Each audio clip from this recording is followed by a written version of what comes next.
유병훈 목사님의 말씀을 바탕으로 신앙생활을 하다 보면 누구나 한 번쯤 마주하게 되는 질문이죠. 하나님은 왜 악인을 그냥 내버려 두시는 걸까? 오늘 이 오랜 질문에 대한 답을 한번 찾아보려고 합니다. 그 실마리를 지금부터 같이 한번 풀어가 볼까요? 왜 악인이 더 떵떵거리고 잘 사는 것처럼 보일까요? 진짜 이 질문만큼 우리 속을 답답하게 만드는 게 또 있을까요? 혹시 드라마 모범택시 보셨어요? 법망을 피한 악당들을 주인공이 대신 막 벌 주잖아요. 그걸 보면서 통쾌함을 느끼는 것도 바로 이런 현실 속 답답함 때문이 아닐까 싶어요. 사실 이 고민 우리만 하는 게 아닙니다. 이건 정말 수천 년도 더 된 질문이에요. 생각해보면 예수님의 제자들조차도 눈앞에서 예수를 조롱하는 악인들을 보면서 왜 당장 벌하지 않으시냐고 궁금해했거든요. 도대체 왜 선한 사람은 고통받고 악한 사람은 더 잘 나가는 것처럼 보이는 걸까요? 유병훈 목사님은요, 이 모든 질문에 대한 해답이 하나님의 아주 핵심적인 두 가지 성품, 바로 그분의 완전한 사랑과 단 하나의 오차도 없는 공의를 이해하는 데서 시작된다고 말씀하십니다.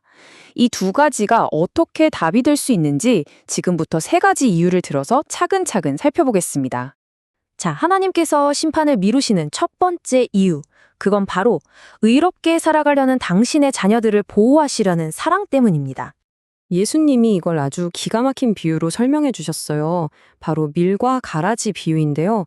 어떤 농부가 좋은 밀을 밭에 쫙 심었는데 밤사이 원수가 몰래 와서 잡초인 가라지를 그 위에 덧뿌리고 도망가 버린 거죠. 근데 문제가 있어요. 이 밀과 가라지가 어릴 때는 모양이 너무 비슷해서 구분이 잘 안 돼요. 게다가 뿌리끼리 서로 막 엉켜 있어서 섣불리 가라지를 뽑아내려다간 애꿎은 밀까지 같이 뽑혀버릴 수 있는 아주 위험한 상황인 겁니다. 그래서 밭주인이 일꾼들에게 이렇게 말합니다. 아니다, 가만두어라. 가라지를 뽑자가 밀까지 다칠라. 둘 다 추수 때까지 그냥 함께 자라게 두어라. 바로 이 결정에 핵심이 숨어 있습니다. 바로 이거예요. 하나님이 심판을 서두르지 않으시는 첫 번째 이유는 악인들과 함께 얽혀서 살아가는 선한 자녀들이 다칠까봐 염려하시기 때문입니다. 세상은 선과 악이 아주 복잡하게 얽혀 있잖아요. 그래서 하나님은 악인을 심판하려다 의인이 함께 상처받는 걸 원치 않으시는 거죠.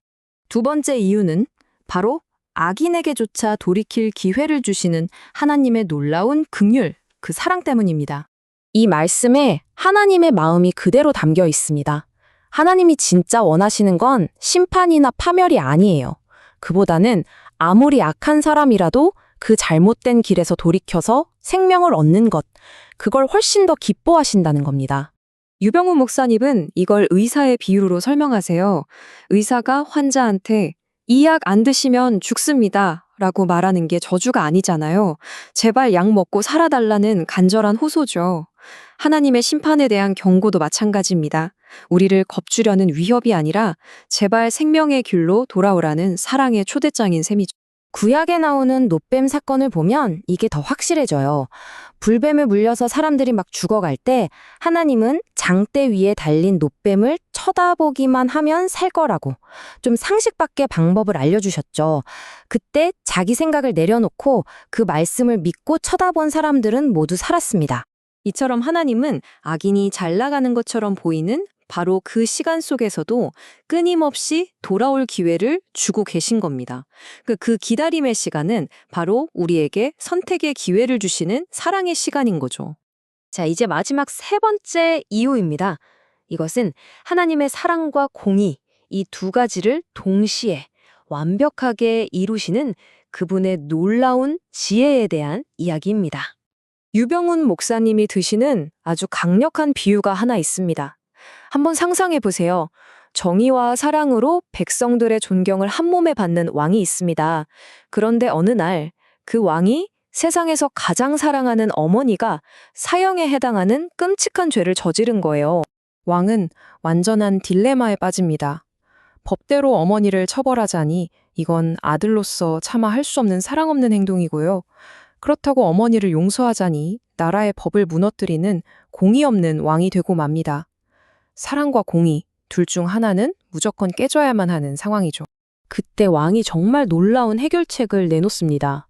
어머니를 사형시키는 대신 자신이 어머니를 끌어안고 그 어머니가 받아야 할 모든 형벌을 대신 맞는 겁니다. 이렇게 함으로써 법이 요구하는 형벌은 분명히 집행되었고 동시에 어머니를 향한 아들의 사랑 또한 완벽하게 지켜졌습니다. 바로 이것이 십자가에 담긴 하나님의 해법입니다.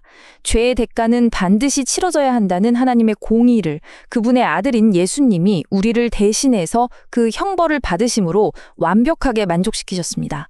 그리고 동시에 우리를 절대 포기하지 않으신다는 그분의 완전한 사랑을 가장 확실하게 증명해 보이신 거죠. 자, 이 세 가지 이유를 알고 나니 눈앞에 부조리한 현실을 마주하는 우리의 태도는 어때야 할까 하는 질문이 남습니다. 성경은 우리에게 아주 분명하게 말해줍니다. 악한 사람이 잘 된다고 해서 불평하거나 부러워하지 말라고요. 왜냐하면 그들의 번영은 아침 풀과 같아서 해만 뜨면 금방 시들어버릴 아주 잠깐의 것이기 때문입니다. 당자는 악이 이기는 것처럼 보일 수 있어요. 하지만 꼭 기억해야 합니다. 우리가 믿음을 지키면서 선하게 살려고 애쓰는 그 삶은 절대 헛되지 않다는 것. 그리고 하나님께서 반드시 모든 것을 바로잡으실 그날이 온다는 것을요. 그리고 마침내 우리에게 주어진 약속은 바로 이것입니다. 추수 때가 되면 모든 가라지는 불에 던져지고 의인들은 아버지의 나라에서 해와 같이 밝게 빛나게 될 것이다. 이것이 바로 우리의 궁극적인 소망입니다. 마지막으로 이 질문을 여러분께 남기고 싶습니다.